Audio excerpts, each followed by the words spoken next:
Welcome back to DT Daily. I'm Casey Montoya. Today, the CISPA House debate begins. The Hobbit brings 48 frames per second to theaters. Walmart lets you buy things online with cash. Spotify hopes to clone Pandora. And GM unveils the Envy 2.0 concept car. The House of Representatives begins debate today on the controversial Cyber Intelligence Sharing and Protection Act, known as CISPA. Supporters say the cybersecurity bill, which lets the federal government and private companies more easily share cyber threat intelligence with each other, is essential to protect the government and private companies from cyber attacks. But civil liberties groups and even the Obama administration have criticized the bill for its lack of privacy protections, some groups saying it could establish unprecedented spying on American citizens.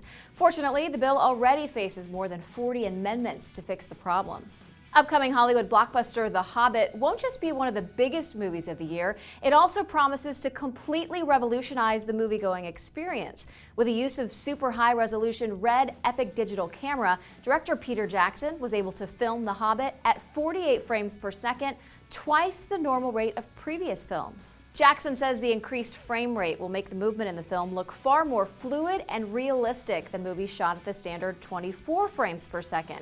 The change in frame rate will force theaters to upgrade their projectors to display the film at the faster rate, which Jackson hopes will push other filmmakers to make the switch as well. The Hobbit hits theaters December 14th.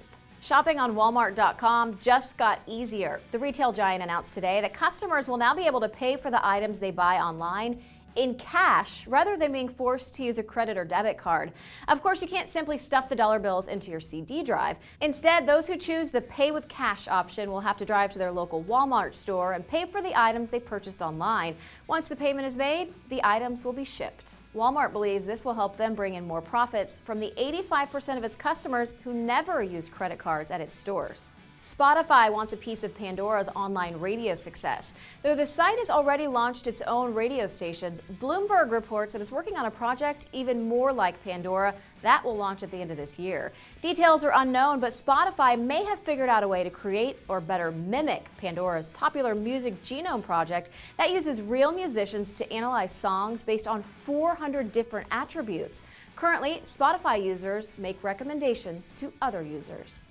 Electric cars are all the rage right now. In Beijing, General Motors unveiled a new version of its electric pod car, the Envy. The new 2.0 Envy mobility concept vehicle. It's just about as tiny as its predecessor, but now it has 4 wheels. The new concept car won't be available until 2020, if ever, but represents a future where cars will communicate together and practically drive themselves. That's it for today. Be sure to check back with Digital Trends later for our full review of the Olympus LS100, a pro-grade audio recorder that lets you capture incredibly high-quality sound on the go.